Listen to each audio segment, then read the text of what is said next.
boa tarde a todos. Sejam bem-vindos. O meu nome é Joana Costa e faço parte da formação de executivos da Nova SBE. É com muito gosto que hoje vos recebo no webinar com o professor Filipe Alfaiate, que nos irá explicar como podemos potenciar a sustentabilidade na retoma das empresas. Regressamos com uma abordagem de tentativa e falha, porque não temos nenhum guia de boas práticas que nos diga como devemos enfrentar esta nova realidade. Sabemos com certeza de que a sustentabilidade será fundamental para que as nossas empresas sobrevivam. A iniciativa We All Have a Role to Play continua a evoluir com estes desafios e estas necessidades para que o possamos ajudar. Convido-vos a explorarem em detalhe todos os projetos da iniciativa Role to Play em roletoplay.novasbe.pt. Antes de começarmos, apenas uma indicação técnica. Por favor, coloquem as vossas questões utilizando a ferramenta de Q&A que podem encontrar na barra inferior do vosso ecrã. E agora, sem mais demoras, deixo-vos com o professor Filipe Alfaiate. Boa tarde a todos. Obrigado, Joana, pela apresentação. Vou começar por agradecer a participação de todos hoje numa segunda-feira de uma semana com muitos feriados e começar a partilhar a apresentação de hoje, que vai ser sobre os novos horizontes estratégicos de 2020.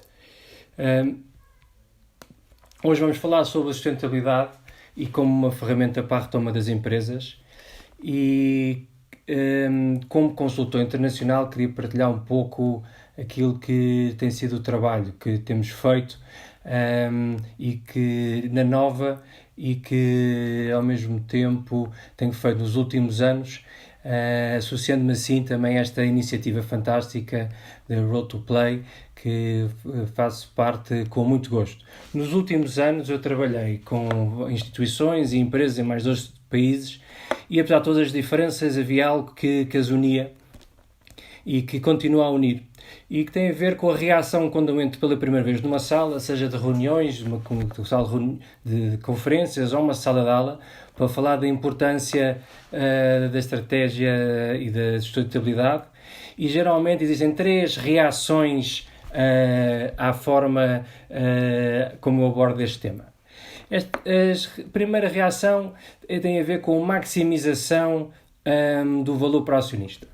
A segunda liga-se a uma visão de marketing e vendas e a terceira é uma reação ancorada numa visão de ativismo e de valores. Vou passar a explicar exatamente o que é que isto significa.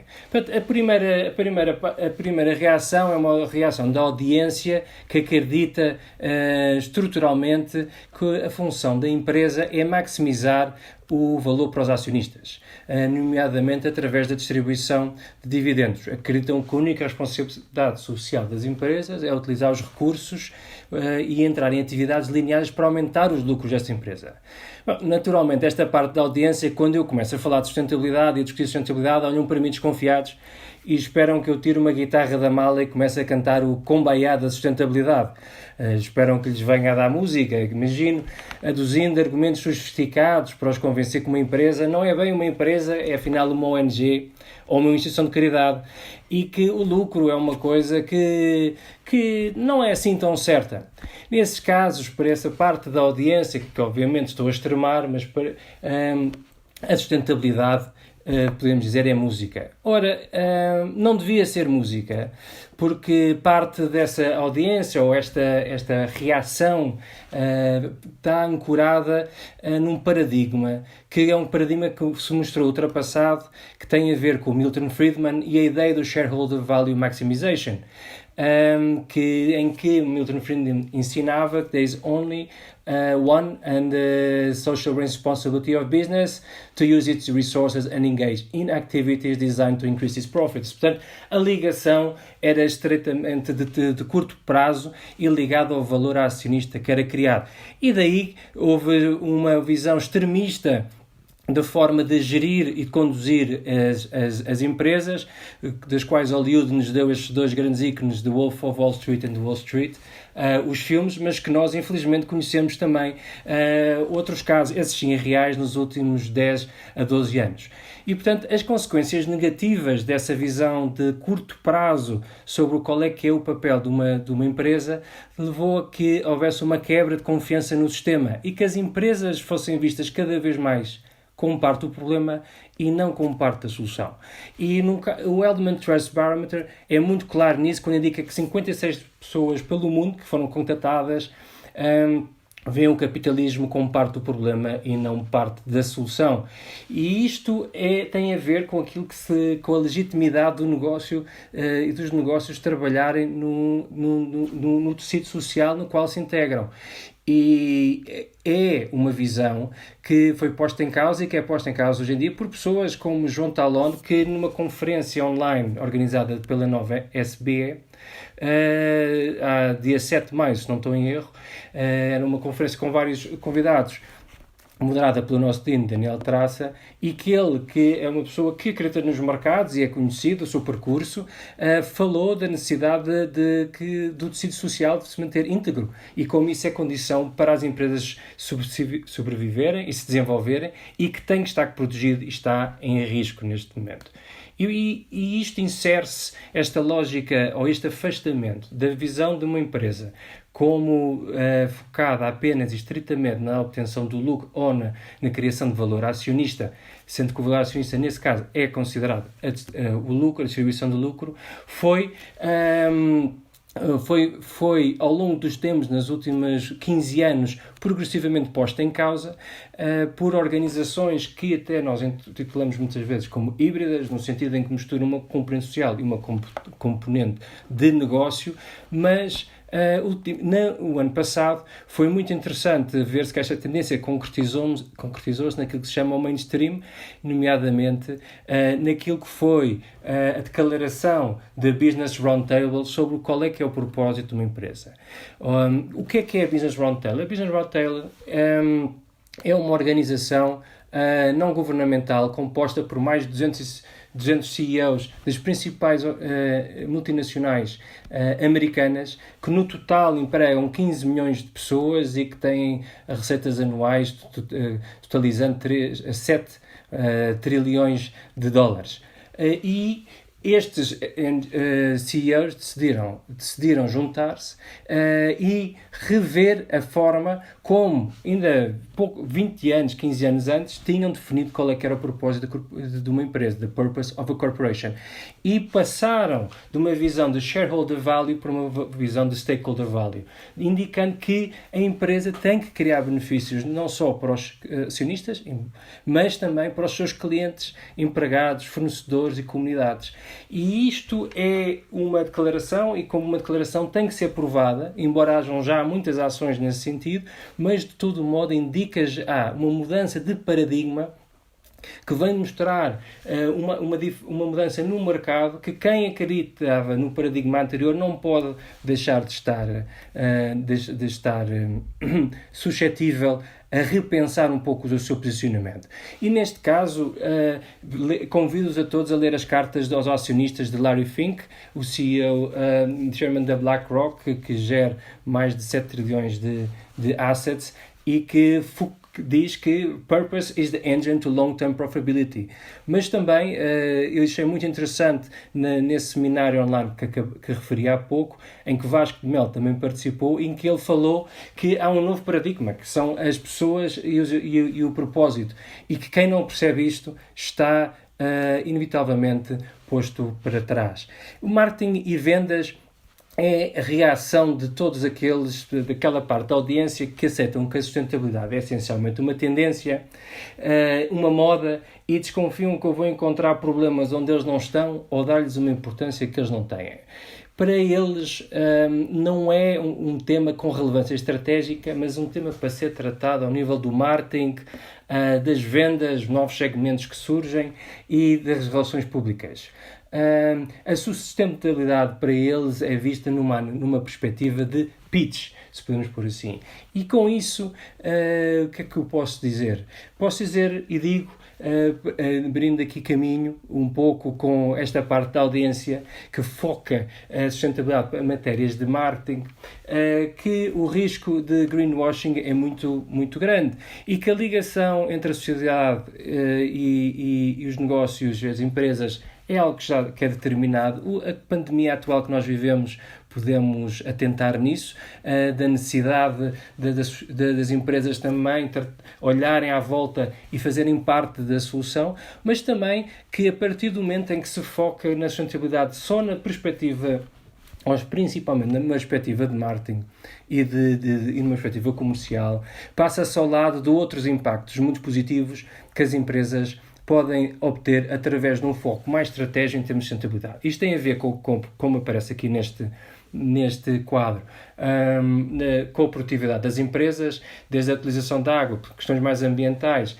até a própria ligação com as comunidades onde estão inseridas, mas eu queria focar com vocês num ponto essencial, que é o resultado da pressão criada pela pandemia de Covid-19, que tem a ver com a necessidade de focar nos recursos humanos. Um dos assets mais importantes, se não mais importante, das empresas vai dormir a casa, que são os seus recursos humanos, e neste momento de retoma, estarem a reter o talento, animar os recursos humanos e motivá-los para esta fase de retoma é absolutamente fundamental. E nesse contexto é preciso ter em consideração que existe muita pesquisa, muitos dados, que, por exemplo, indicam que 75% dos millennials prefere ter uma redução no seu salário para poder trabalhar para uma empresa que é socialmente responsável. A questão de uma empresa cujo propósito é mais do que a obtenção do lucro é fundamental para a retenção dos talentos e para a motivação das equipas. Também do lado do consumidor, um terço, em vários estudos, demonstram que os consumidores estão cada vez mais disponíveis para mudar para produtos produzidos ou para serviços prestados por empresas que têm um propósito claro e aqui um propósito também consistente. E não basta... Sendo que aqui, antes de passar para o próximo slide, queria só alertar que o risco que existe de um foco demasiado focado na parte de marketing, que é a falta de consistência. O facto de ser a sustentabilidade ser vista como algo para fora faz com que as pessoas que estão dentro de casa, os nossos recursos humanos, eles sabem o que é que se passa e o que é que está, como é que os produtos e os serviços estão a ser delineados. E, portanto, é necessário haver uma consistência entre a mensagem que é passada e a proposta de valor que chega de facto ao mercado, de forma a evitar qualquer tipo de risco em termos de reconhecimento de mercado, em termos de credibilidade e de prestígio, que depois é muito difícil de recuperar. A terceira grande reação que prende-se com aquela parte da audiência que acredita que a sustentabilidade é essencial e urgente, tendo muita dificuldade em aceitar compromissos no caminho. E, portanto, qualquer compromisso que seja feito é visto muitas vezes como greenwashing. Tem uma visão, muitas vezes impõe uma visão, muitas vezes limitada do que aquilo que a sustentabilidade significa. E geralmente acha até que eu venho falar de reciclagem e de economia circular e de mudanças climáticas e biodiversidade, de causas ambientais. Portanto, é verdade que estes temas fazem parte do tema maior da sustentabilidade, mas não é verdade que a sustentabilidade se esgote nela. E a partir do momento em que focamos só nessas áreas, não se abrem portas para outras áreas em que as empresas podem adicionar valor. São estas as três grandes reações, são três perspectivas ou reações legítimas e profundamente enraizadas, e nós como líderes que trabalhamos nesta área, seja C-Level, D-Level, como consultores na parte do marketing, como alunos, como professores na academia, temos que as reconhecer e limitar o efeito paralisante que elas muitas vezes têm, criando um mindset mais inovador e abrangente. E nesse sentido, para passar a conversa de sair destes 3 pontos que acabam muitas vezes por não serem produtivos e ficarmos presos nestas 3 visões, venho falar com vocês, ou venho abrir aqui um pouco a conversa sobre o conceito de Creating Shared Value, que é um conceito desenvolvido no essencial em 2011 pelo professor Michael Porter e do professor Mark Kramer, ambos da Universidade de Harvard. E queria-vos começar por dizer aquilo que não é, para ajudar a perceber o que é, começar pelo que não é. Shared Value não é filantropia. A filantropia tem a ver com doações, grosso modo, doações para causas sociais de mérito, trabalho voluntário, etc. Também não é Corporate Social Responsibility, a responsabilidade social das empresas, que se prende com boa cidadania, iniciativas sustentáveis, melhorar a reputação e confiança. Creating Shared Value é algo diferente. Trata-se de abordar necessidades sociais e desafios através dos próprios negócios, com um modelo de negócio para fazer lucro. Tem um foco e não é por acaso que foi delineada pelo professor Michael Porter, um guru em termos de competitividade, traz consigo a promessa das empresas poderem desenvolver uma proposta de valor que lhes traz um posicionamento estratégico sustentável no médio prazo. E agora vou pedir à equipa que partilhe com vocês um pequeno vídeo em que explana de forma muito clara quais são as principais matrizes deste conceito, para depois depois dando 2 exemplos, abrirmos um pouco aqui a... Problems of the environment, society, local economies. Corporations have been blamed for viewing these concerns as threats to profit. But what if these problems weren't threats? What if they were opportunities? Not only to make the world a better place, but to increase profit. What if ignoring these opportunities put the future of your business at risk, while embracing them meant outperforming your peers? This isn't some dream, it's reality. But it requires a change of mindset, a shift away from a narrow focus on earning profits toward a broader, long-term focus on what we call creating shared value. Creating shared value operates on 3 levels: reconceiving products and markets in ways that meet customer needs while also contributing to society, redefining productivity in your value chain through social or environmental innovation, and cluster development, supporting the well-being of industries related to your own in ways that improve societal conditions. These aren't just theories.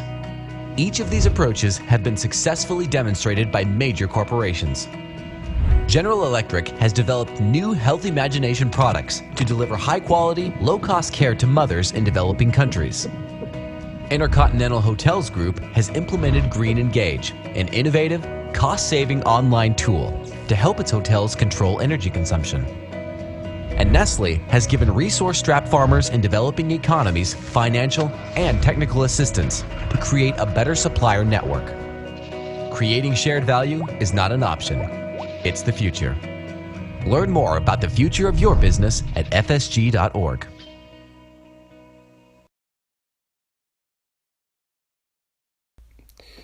E, portanto, vimos uma pequena, antes do próximo slide, vimos uma pequena apresentação deste conceito. É um conceito muito mais complexo, com vários casos de sucesso e outros de trabalho, no qual, acima de tudo, a importância de falar desta abordagem é que é uma abordagem que tenta integrar aquilo que é valor visto numa perspectiva de acionista, o valor como é visto numa perspectiva dos vários stakeholders, criando em si novos produtos e criando uma nova cultura que faz com que as empresas consigam alinhar a persecução de objetivos de rentabilidade com também um impacto positivo naquilo que é o ecossistema em que estão envolvidos.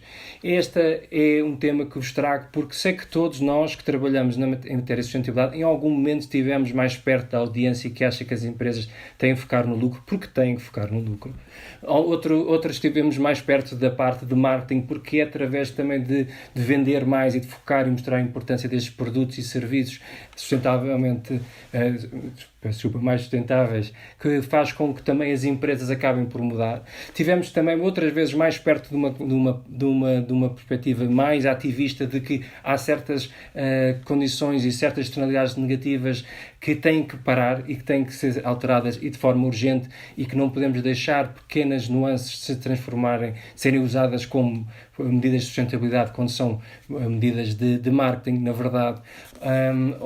Mas tem sido difícil muitas vezes integrar essas diferentes visões em algo que seja uma conversa produtiva, e portanto o shared value, sendo uma doutrina um conceito que foca em cima de tudo em aumentar a competitividade das empresas, criando novos mercados para elas, eu acho que é muito interessante. E sei que já estou a passar do tempo e, portanto, vou ser muito rápido aqui em dar-vos 2 exemplos. Que eu acho que é da AIA, que é muito interessante, em que basicamente, sumariando, trata-se de uma seguradora que decide compensar os clientes que têm comportamentos saudáveis. Portanto, há aqui uma mudança, se posso dizer com alguma informalidade, mudar a agulha, em que a saúde dos clientes passa a ser importante, não só para os próprios clientes, como a seguradora, criando assim uma interação muito mais positiva com os seus clientes, reduzindo também o número de claims e também os custos associados com lower hospital admissions, e ao mesmo tempo, claro, tem aspectos sociais óbvios em termos de promover comportamentos que aumentam a saúde dos seus clientes, e com isso também o impacto negativo em termos de saúde pública das pessoas não seguirem práticas mais saudáveis. Este é um exemplo de clássico de shared value. Outro exemplo, e este eu falo porque estamos em Portugal, e portanto achei bastante interessante o trabalho que fiz com uma empresa de insumos em Moçambique, em que era uma empresa de insumos muito rapidamente que focava acima de tudo no B2B, que tinha um foco focado na venda de insumos para grandes agricultores, para o governo e grandes instituições, e que, percebendo que havia um número muito grande de agricultores moçambicanos que poderiam ter interesse de comprar insumos, mas em pequenas quantidades, mas que através de uma lógica de escala isso tornava-se sustentável e rentável, e assim consegue que agricultores que não tinham acesso a insumos de qualidade e um preço justo consigam ter, aumentando assim a sua produção, tornando-se assim melhores clientes. Não se tratou de uma abordagem de caridade, não se optou de uma abordagem filantrópica, mas sim uma abordagem de negócio, aumentando assim uma proposta competitiva e um novo posicionamento estratégico que a vai proteger de futuras mudanças no mercado. Portanto, queria passar mais para o Q&A, a resposta à pergunta inicial, que é se a sustentabilidade é uma ferramenta para a retoma das empresas. Eu acho que sim. Eu acho que os primeiros passos é procurar aquilo que é único na sua organização e não tanto estar a olhar no espelho retrovisor vendo o que é que as outras empresas estão a fazer.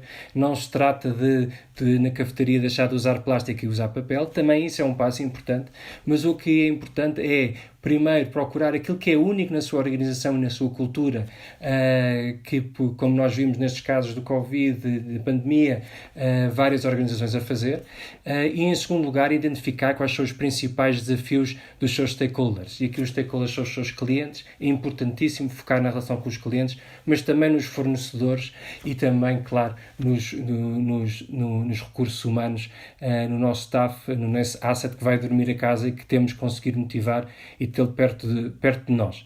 Portanto, esta é uma abordagem, é uma partilha muito rápida, mas tentando criar aqui um espaço, uma abertura de algum mindset para se falar do tema da sustentabilidade sem ser estritamente ligado a questões ambientais, por um lado, abrindo o escopo, por outro também, saindo de alguns paradigmas antigos que estão a ser já foram postos em causa, foram demonstrados que não funcionam na presente crise, e trazendo aqui uma ferramenta. Existem outras com que nós trabalhamos na nova SBE e em que nos ajuda a identificar, do ponto de vista de estratégia, do ponto de vista competitivo, uma outra forma de trabalhar e avançar no tema da sustentabilidade, mudando de uma perspectiva de curtíssimo prazo e curto prazo para uma perspectiva de médio e longo prazo.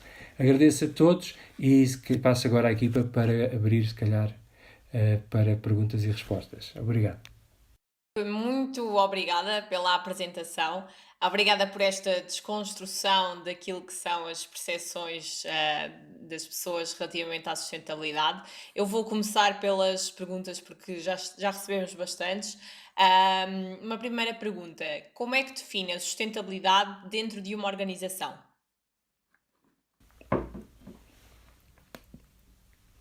A sustentabilidade da organização tem a ver com a sua preservação e dos seus recursos e do seu posicionamento ao longo do tempo.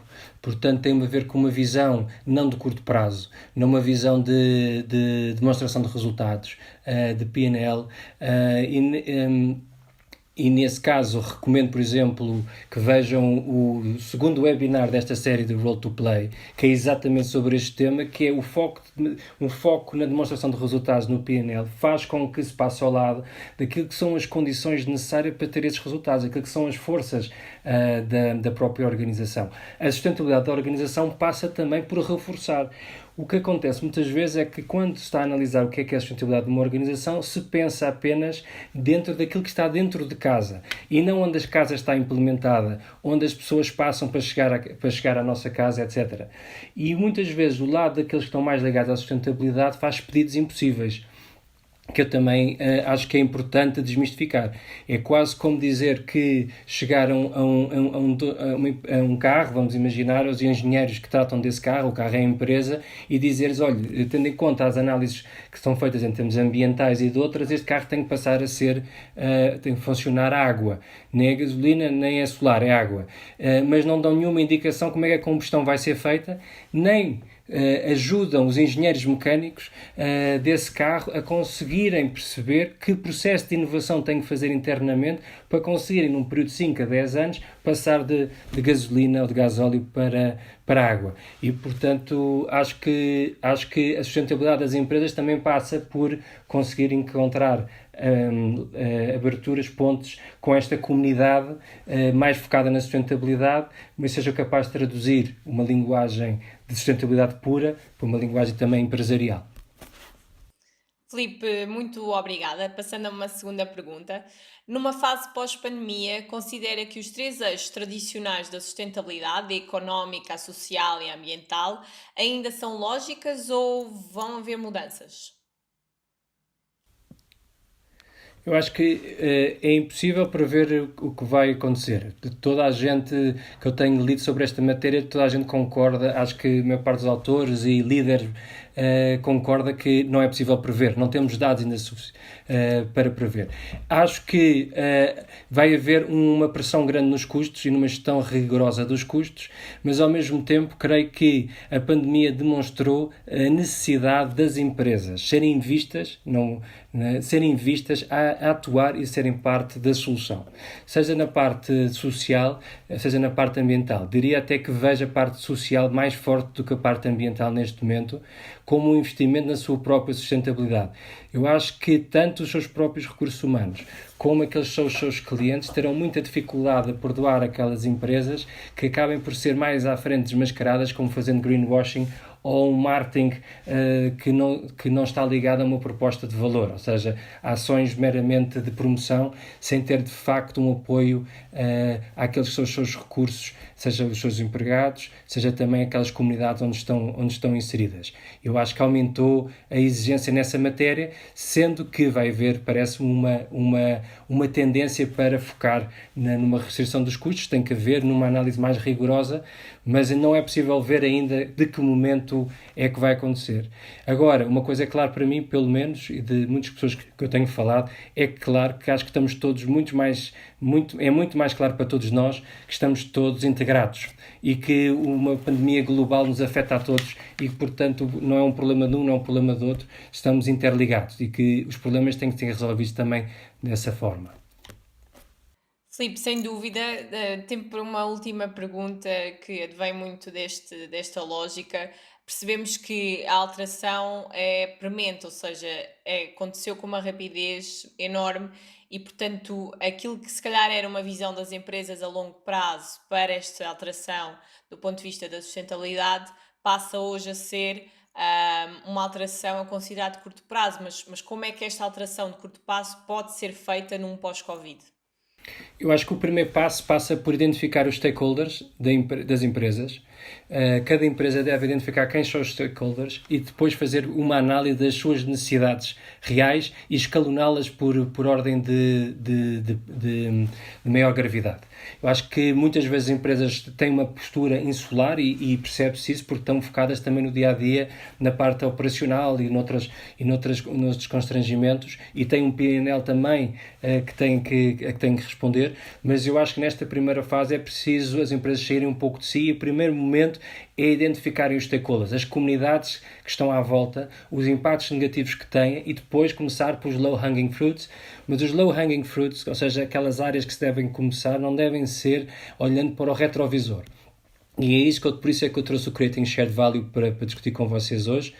Não deve ser olhando para, ok, aquela empresa também está a fazer solar, portanto eu vou fazer solar. Aquela empresa está a mudar o plástico, trocar o plástico ou está a reciclar mais, também vou fazer isto. Mas mais olhando para aquilo que são as características da empresa, aquilo que faz de forma mais única, que a distancia dos outros, e olhando para as necessidades sociais à sua volta e ver que necessidades sociais é que poderia servir através de produtos e serviços, através de produtos e serviços, não de doações, mas de produtos e serviços que conseguisse prosseguir naquilo no âmbito da sua atividade, portanto, que trouxessem rendimento.